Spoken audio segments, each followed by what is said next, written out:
Debating death and memory, past and present. It's an Archaeodeath debate.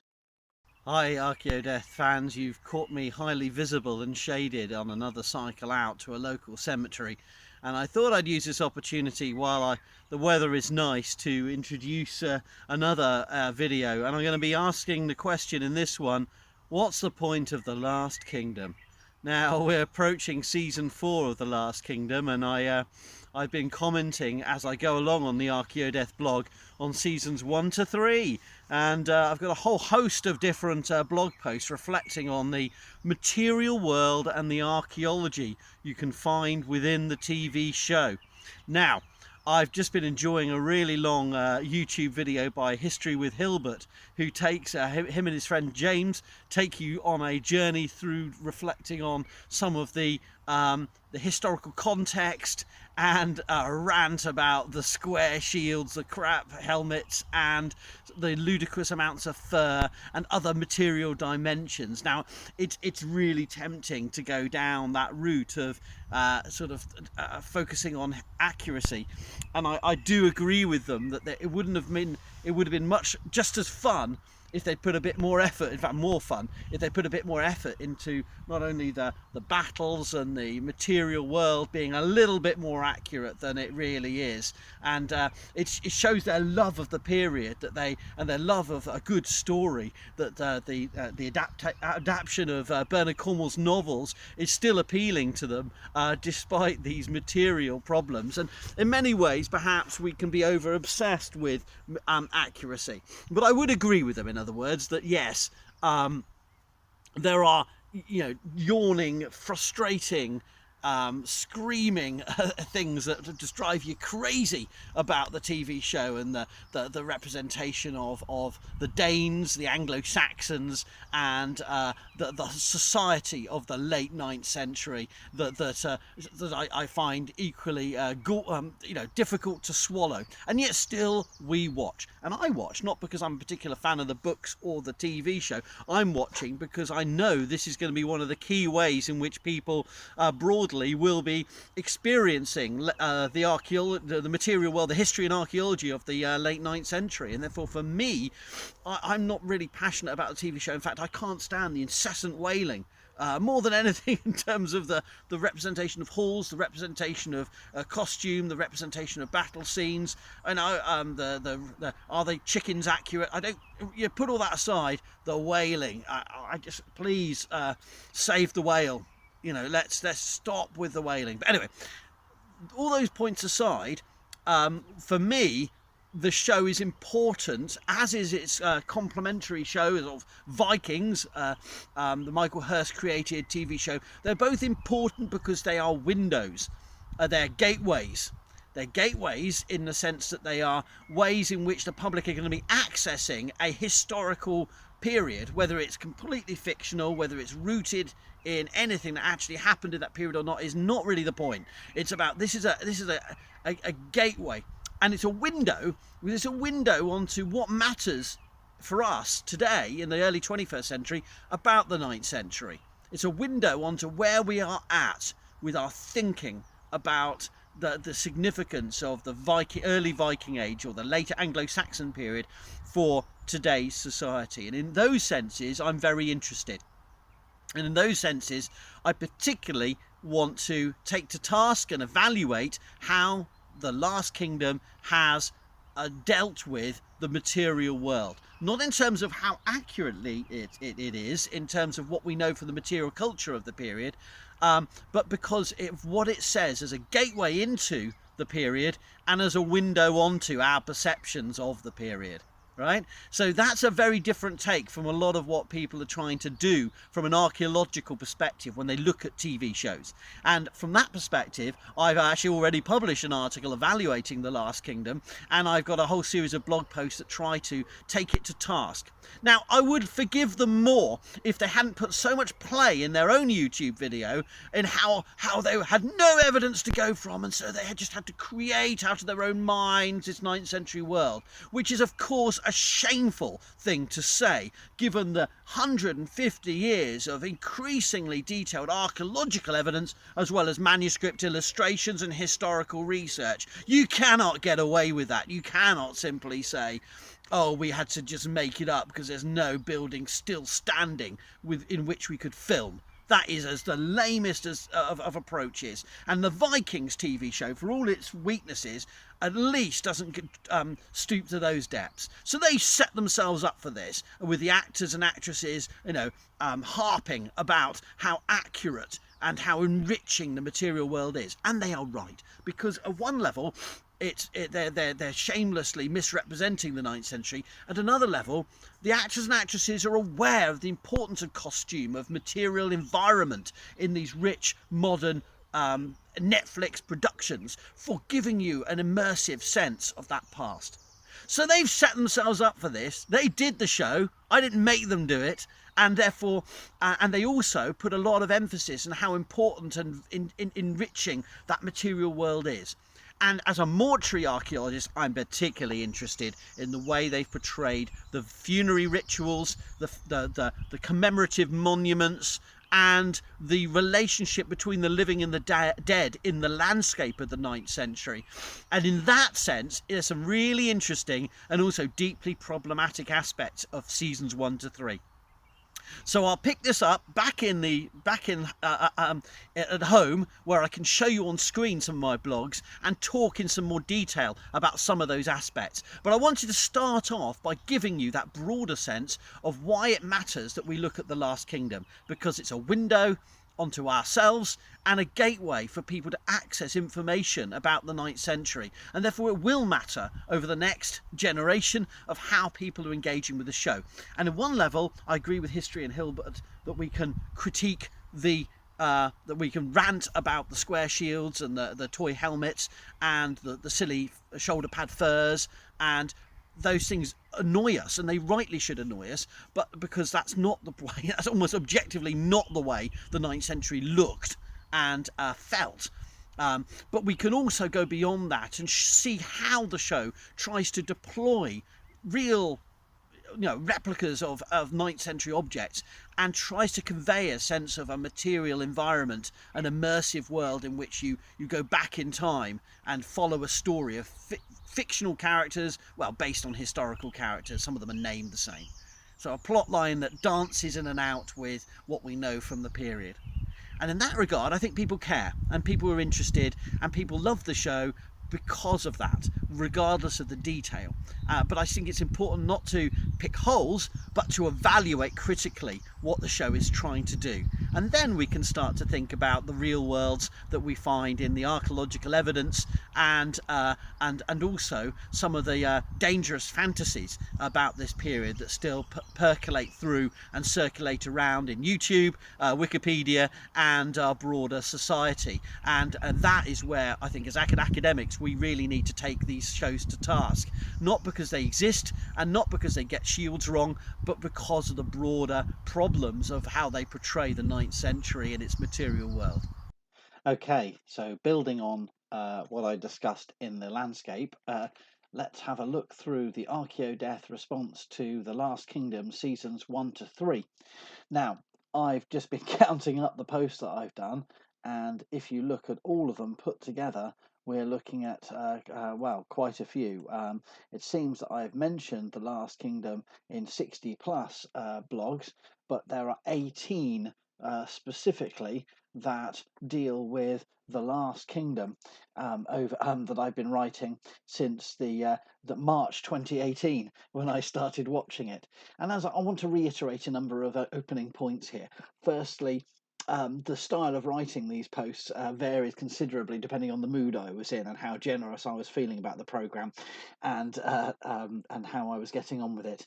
And obviously, you can tell from my titles here that I was somewhat parodying the obsessive, repetitious Destiny is All. So I started off with The Last Kingdom, Season 1, Fire is All, Burial is All, Megaliths are all, Burning a Cornish Queen is all, Fuller is all, The Wall is all, Duel is all, Then I had a post looking at Vikings and the Last Kingdom together, looking at early medieval stone crosses and how they appear in the show. Then I have Stone Circle paganism is all, the St Cuthbert coffin is all, survival is all, boars are all, orientation is all. Getting a theme here. Horns are all, punishment is all, Bewcastle is all, and burning is all, and grave is all. So I went through a whole series of is alls, addressing the nature of the Last Kingdom and it's the way it creates a material world, and particularly focusing on mortuary and commemorative practice. So we could dip into some of these, and if you like, and you can get a flavour of them. You can look in your own time, obviously, but let me guide you through as an example of how I approached the programme as I said, a gateway and a window. And so I started off looking at the first series, and I sort of asked I sort of characterised the storyline, and then I sort of talked about some of the frustrating aspects of the show, and some of the things I found good and frustrating and painful about the representation of the late 9th century, and how I'm thinking in particular about the relationship with previous representations. And actually, the paper I've published now with Victoria Nichols, one of my students, reflects on the fact that actually, in many ways, the 1969 film Alfred the Great is, in terms of representing the material culture of the late 9th century, in many regards, is superior to the Last Kingdom. Oh, that'll be a controversial one. I bet I get people really angry. But yeah, so we like to think that we're getting more and more accurate in our representation of the past. I think we're just recycling old tropes and occasionally stirring in guy liner and tattoos in the mix and saying, look, we're responding to recent research. No, you're not. You're not really. You're still really floating with the same 19th century Kingsley Hereward the Wake, half Dane, half Saxon warrior hero motif, and you're playing it out for 21st century audiences. Sorry, guys, but that's the truth of it. Anyway, so I concluded this first post. I talked about how some of the brooches are too late and too early. So here's Odda the Elder here with a 11th century Ernest brooch, and Odda the Younger, really, really original names, an Ealdorman with what's that, a Kentish small square-headed brooch, something like that. I'll leave that to the brooch boffins to correct me, but it's like 350 years or sort of 300 years out of date. And one could argue, if you want to be traditional about these things, he's wearing a bit of a girl's brooch, but then maybe it was descended from his great great great great grandmother. So sexist, Howard. How dare you just assume brooches are worn by a particular gender? And maybe an heirloom would have been, maybe you can trade a justification for this. Oh, no, there's a backstory here. We can write a whole fan fiction about it. You do that. Justify it if you like. They're wearing brooches that aren't 9th century, is the point. And here's this character, Ethelbald, Alfred's brother, and he's wearing a sort of Scandinavian trefoil brooch, which is an adaptation from horse harnesses, I believe, and uses female gendered accoutrements, dress accessories. So, I don't want to impose my modern prejudices on the 9th century, but he looks a bit of a girl, and he might. He doesn't really do much. He dies soon anyway. Helmets without nose guards. Where to start with the helmets? I mean, sort of like a Sutton Who Gone Wrong without the nose guard. Maybe it's an heirloom. Let's write some fan fiction to justify it.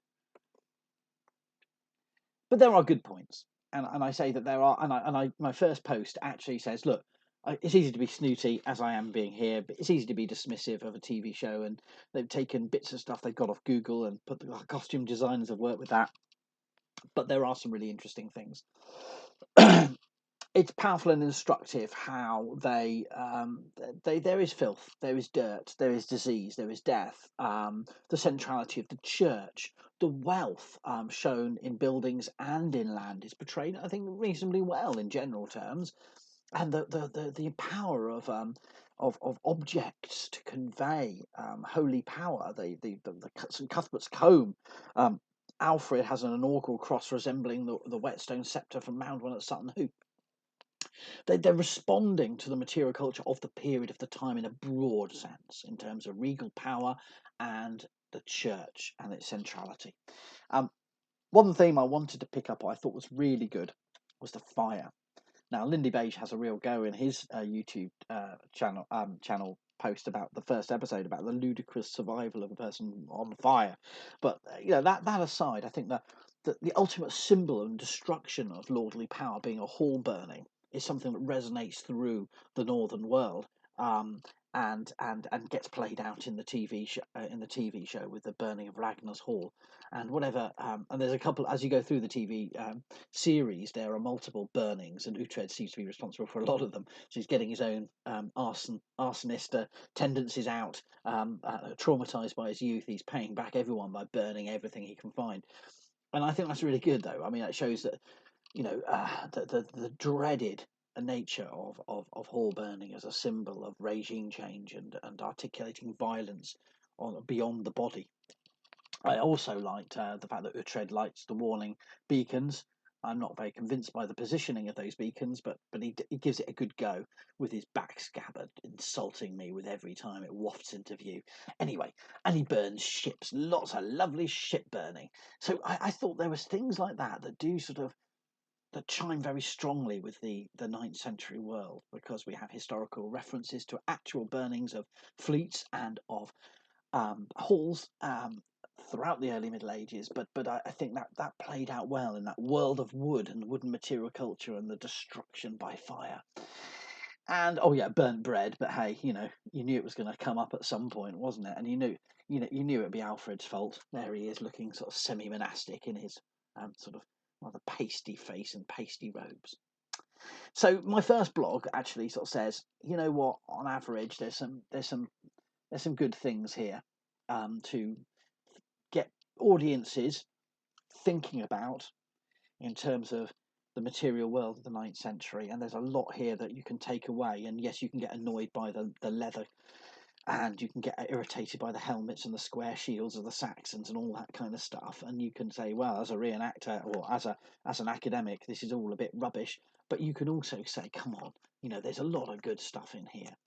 And of course, on the backside of that, there's it's really 19th century, half Dane, half Saxon, northern hero fighting it out. Not a sort of a wishy-washy Saxon and not a complete psychopathic Dane, but a blending of the best, which is exactly what a lot of 19th century racial understandings of the importance of England and Anglo-Saxon England as a crucible of what made Britain and made the English make Britain.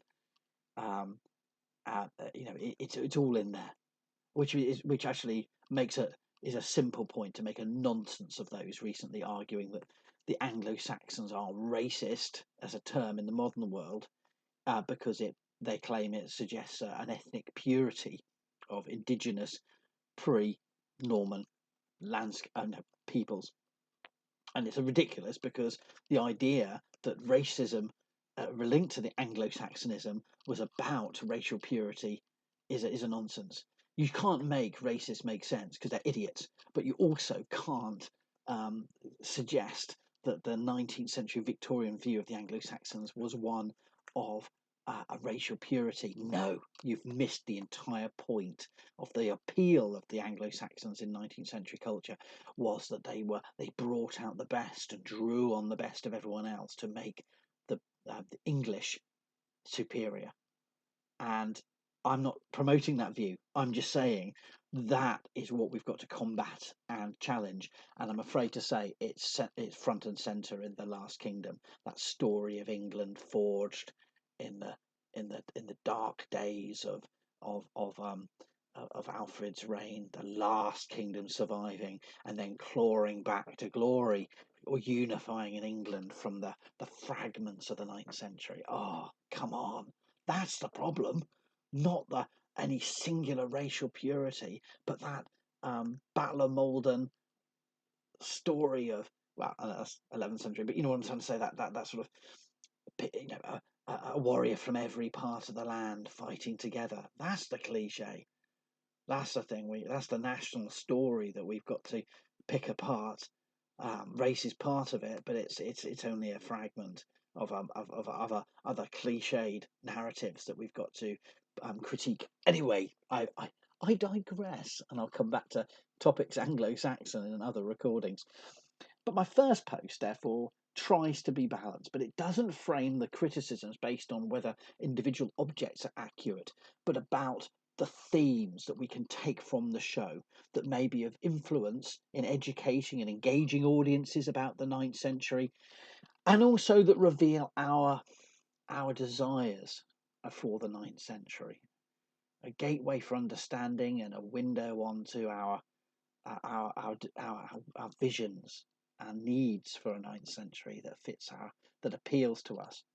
And rather than denouncing it, we can actually take this forward in a constructive way and think further about this. So that's the way I'm looking at The Last Kingdom. And my first post there, Fire is All, sort of sets the tone. And as I said, I come in and out of love with the different aspects of it. But I think those two aspects of a window and a gateway are the way I look at it. So let's have a look at the burning of a Cornish queen. Bernard Cornwall and seems to like the idea that there were pagans around in the 9th century, seemingly in Cornwall, that backward sort of hotbed of pagan resistance, despite all the evidence of Christian monuments we have there and Christian associations from far earlier in the early Middle Ages. But hey, anyway. So and Alfred the Great's there while they're burning a pagan. I mean, you can understand. I'm an expert and specialist in cremation and how we interpret it in the early Middle Ages. So when I see something like this, I don't care how ludicrous it is. It's wonderful because it fits a broader trope in Hollywood and TV representations of open air cremation. And I've talked about this across Game of Thrones, across Vikings, across lots of TV shows. And I think it's really, really interesting the way they portray cremation. Is it right? Is it wrong? There's plenty to criticize, but and a Christian king of the 9th century witnessing a burning, I'm not at all sure. In fact, I'll go beyond not at all sure. I think it's bunkum, but it's a story, it's fiction, isn't it? But does it give you a sense of what an open-air early medieval cremation that's the antithesis of Christian burial would have been like? Yeah, in general terms, it's pretty cool. My only criticism, as usual, is that nothing happens afterwards. The burning is what it is, and then they just walk away. There's no collecting up of the ashes, no building a monument. There's none of that complex funerary process that we find in the archaeological record. Want another example? Well, that is... there's so many I could talk about. I might have to come back to these, I talk about the burial of an infant on a farmyard and say, actually, do you know what? I think there's things that you could talk about there. I talk about how they do drop in from season 2, particularly, although there's some in season 1, particular historical objects. They want particular historical objects to appear, like celebrities, like guest appearances, and the crowd goes wild. Woo, woo! There's the Fuller brooch. Woo! Guess who it is? Yeah, everybody, it's the Estel of it says the Alfred, called the Alfred Jewel. And yeah, they get some things really funny. I do like the way that Alfred is made to wear the Fuller brooch. Clapper's helmet. Don't get me started. Hulk Hogan in a sort of metal. I don't know what it is. It's just like Durham. If there's anything that Durham looks like, it doesn't look like that. But the ships are good. The Fuller brooch though. There he is. There's Alfred looking stern with a Fuller brooch on him. But then everyone goes Fuller mad, and Ethelred and what's her name? Ethelflaed. Sorry. There they are in the hall in Mercia, and they've gone absolutely Fuller crazy with the 5 senses on the famous Fuller brooch, made into huge, great sort of discs that they waft around. There's a tapestry. They've gone Fuller crazy. So there's things like that you can laugh at, but you think that's quite fun. There's, I don't know, could you call this a blooper? The fact that the Estel called The Alfred Jewel in the Ashmolean Museum is already broken. Ah, yes, Howard, backstory, fan fiction. It's a treasured heirloom even at this early stage. No, they looked on Google, saw this was an object, commissioned a replica, and they have Alfred fondling the Alfred Jewel. It works until you realise that this once had a long spike on the end, because that's what it was. It seems to be an Estil for following text in reading. So what's the point in having it broken? It's like, it's like Alfred having a half of a fountain pen in a drawer and going, oh look, my prized fountain pen that's already broken. So there's things and he's even holding it. Look at me with my fountain pen that's broken. I mean, my Estil. There's all sorts of things one can mock and joke about. I like the fact that all the Mercians have the same helmet, and the same helmet is the Wollaston helmet, the Pioneer Grave helmet. But again, giving them a nose guard. Come on, Lord of the Rings can have nose guards. It's not complicated. You need a nose guard or your nose gets broken. But no, you don't have nose guards. Don't even have a neck guard. You just have the little sort of, I don't know if they're even boars on this, so whatever they are. There's things to talk about. And we won't get started on warrior women, because that would be too cliche. Churches with graves on the wrong alignment. The Bewcastle Cross in the background at Aylesbury. So Aylesbury has lots of Northumbrian early 8th century sculpture used as sort of three apiece either side of the steps leading from the western doorway of a hall. I don't know what that's supposed to be, but most amusing of all, they don't have crosses on top. So there's the original monument, just to remind you. And there's the Last Kingdom version. Oh, Howard, it's so easy to mock. You think you're so clever because you can mock. And I can say that there are some really interesting. I like the heads on stakes. I like the Uhtred digging up his wife or one of the women he shagged. I can't remember which one now. They all blur into one. They all look reasonably similar, sort of like pasty, emaciated things. But anyway, she dies and he digs her up to give her a proper pagan cremation. So that's a good bit. I love that. And Ragnar's, this is a bit of a plot spoiler. This is my last post. Ragnar's grave, and so by a lakeside, all on its own. He's such a respected earl that they can't be bothered even to dig 6 inches down. Now I know that there's issues here, and you've got to realise, Howard, that digging into what is this, a country park, wherever they filmed this, I don't know. You can't disturb the ground, but come on, a high status grave of a pagan lord in the late 9th century. We don't know for sure, but you'd certainly have more than a little scrape and then dump a single layer of stones over the dude. You'd expect something a little bit more impressive. But there's certain aesthetics here that are nothing to do with the 9th century. We need a lakeside or riverside. It's an evocative, stylized thing. And there he is. Don't bother with a scabbard, mate. No, he's only an earl. Just give him a sword. It'll rust away. Don't bother with a scabbard. There he is in that same rubbish leather that we saw him in season 1. And but what is interesting is Uhtred goes back to the grave and buries a Thor's hammer pendant. There's that idea of sleeping near the grave. So Cornwell's novels that are adapted for TV, at least in this version, do contain these ideas of the grave as a place of power and intercession between the living and the dead. And in that regard, I could use that in my teaching. I can use that as a way of thinking about the appeal of the Vikings and the pagan Vikings in modern society. Is a lot to do with that spirituality and that connectedness with ancestors and the dead and the gods, and that is one of the appeals. So it's not all, I'm not dismissing, you see. I'm trying to say there are so many interesting things that come out in this TV show. Did it happen like this? Was this the way earls were buried? No, that's not what I'm saying. But there's still things to be taken seriously, respected, and thought about as ways in for public engagement in early medieval archaeology, and in thinking about why early medieval archaeology appeals to people today, right? So that's what I want you to go away with from this. Not Howard said some negative things about the Last Kingdom. I want you to go away with the fact that these TV shows need to be taken seriously. They need to be respected and analysed from scholarly perspectives, not in terms of just what they get right and wrong, but in terms of the debates we can use them for, the conversations we can open with a broader public who have watched this and may have never read a site report, an archaeological site report, never read a saga or a chronicle or an annal.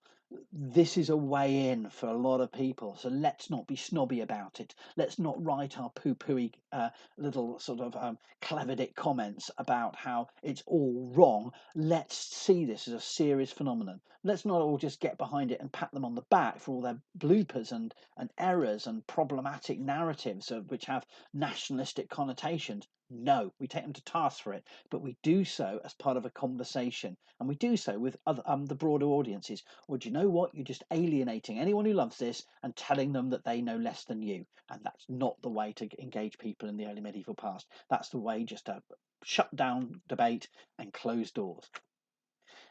So I hope you understand the sentiment of where I'm coming from with The Last Kingdom. I hope you move forward. And if you haven't seen seasons 1 to 3, I hope you pick it up or start afresh with season 4 that's going to air on Netflix this weekend, I believe, and you enjoy it. And don't worry about all the pedantic details I'm talking about. But I'll be watching, and I'll be watching the show and taking them to task, but also thinking about The Last Kingdom as both a gateway and a window. Gateway to engage people in new fashions in the early medieval archaeology and history behind the show, and a window to allow us to look onto ourselves and our own fantasies about the past. Thank you very much. If you've enjoyed this Archaeodeath video, why not check out the Archaeodeath blog at howardwilliamsblog.wordpress.com.